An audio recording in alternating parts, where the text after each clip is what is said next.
Yeah, I know. Nog steeds ben ik down met de bros. I don't know. Zo flexen bij mijn show. Ga niet in zee, wel hoe boot. Catch a play met al mijn bros. Heel de fam die is nu bij me, want we stacken Mikado. Heel de fam die is nu bij me, want we stacken Mikado.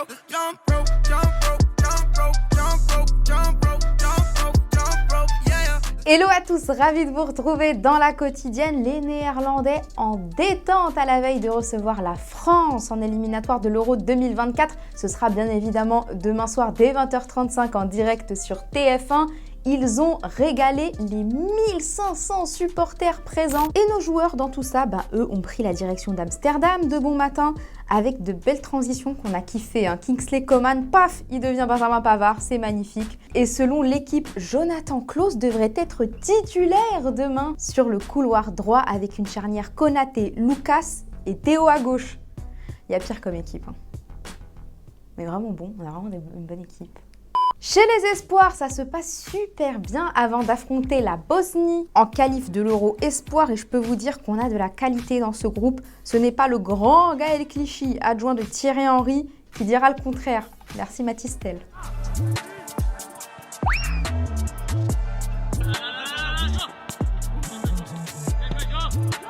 Restons en France, dans le sud, à l'Olympique de Marseille, avec un nouveau rebondissement. Le départ de Javier Ribalta, le directeur du football. Ça a été annoncé au détour d'une phrase dans un communiqué publié hier. Mehdi Benatia serait dans le viseur du président Pablo Longoria pour lui succéder, à en croire RMC Sport.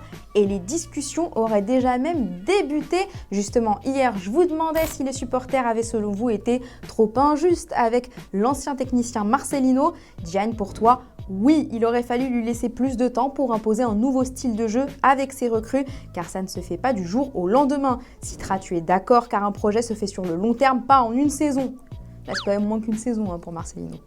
Chez les rivaux du PSG, Marco Verratti s'est confié sur son départ de la capitale dans les colonnes de l'équipe. Il a avoué que Luis Enrique avait été clair avec lui dès le début en expliquant qu'il n'entrait pas dans ses plans et au moment de s'exprimer sur sa vie nocturne agitée, il s'est pas caché du tout. Je crois qu'il n'a pas trop bien compris le concept de sportif de haut niveau. Il y a des joueurs qui se cachent. Moi, j'ai toujours assumé, dans la vie comme sur les terrains. Je pense que les gens m'aiment un peu aussi pour ça. Ils voient que je suis normal. C'est normal que les gens m'aient croisé plus que d'autres. Je ne veux pas rester tous les jours à la maison. Bon, on lui souhaite tout plein de réussite au Qatar et justement, il va retrouver une tête connue, une connaissance au Qatar, puisque Christophe Galtier est le nouvel entraîneur d'Al Douaï, le champion en titre 4 mois après son départ du PSG, et alors qu'on l'annonçait durant l'été du côté du Napoli. Voilà, c'est tout ce que j'ai à dire. En parlant du Napoli, justement, Rudy Garcia est menacé. Il serait sur la sellette depuis sa défaite contre la Fiorentina. Le frérot Fabrizio Romano nous informe qu'Antonio Conte est pisté, mais ne souhaiterait pas encore donner suite. La suite au prochain épisode. Sans transition, félicitations, enhorabuena, complimenti à Carlo Ancelotti. Ou devrais-je dire Dr Carlo, fraîchement diplômé à l'université de Parme en Italie avec un master honorifique en sciences et techniques des activités physiques préventives et adaptées. Rien que ça, forcément ému, il n'en a pas perdu son humour pour autant, Carletto. Quando mi chiamano dottore mi piace. Ai miei giocatori dirò sì, mi potete chiamare dottore, sono dottore. E devo dire che anche questo mi dona, no? Qui c'ho la famiglia, mi trovo bene. Et pour lui faire honneur, ils ont joué le son de la décima à la harpe. Filez-lui des mouchoirs, et à moi aussi.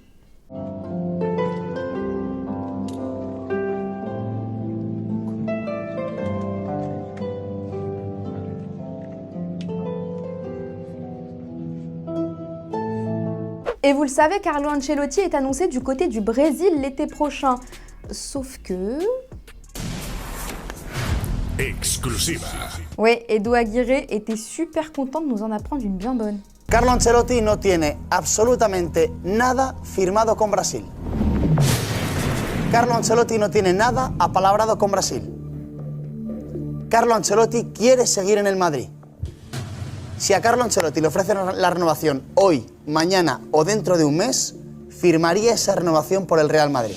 Alors je vous pose la question du jour, Carlo Ancelotti doit-il selon vous rester au Real Madrid la saison prochaine? Vous nous dites tout et demain on sélectionnera 2 commentaires. Et excusez-moi, moi je sais comment lui donner envie de rester au Real Madrid à Carlo Ancelotti avec la prolongation de Federico Valverde et d'Eduardo Camavinga, qui est désormais lié au merengue jusqu'en 2028 avec une clause libératoire d'1 milliard d'euros. Mais le community manager de Madrid, il a fêté ça en réel. Camavinga, Camavinga, Camavinga. Avant de se quitter, chez nos amis anglais, ils sont super sympas les Three Lions, notamment Calvin Phillips qui a été sélectionné par Gareth Southgate. Il a rencontré un fan qui voulait absolument son maillot d'entraînement. Le gars a joué le jeu jusqu'au bout, c'est trop la classe.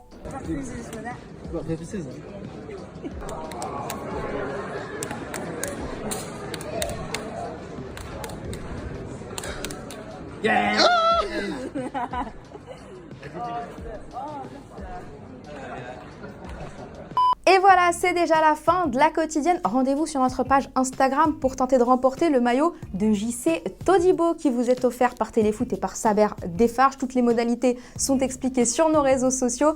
D'ici là, on va se retrouver demain et on se quitte justement avec Jean-Claire Todibo. Longue interview à retrouver sur notre chaîne YouTube. Allez, ciao!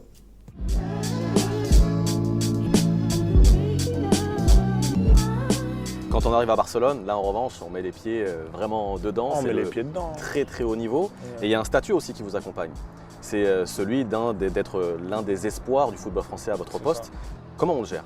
Je m'accroche pas trop à ce genre de choses-là.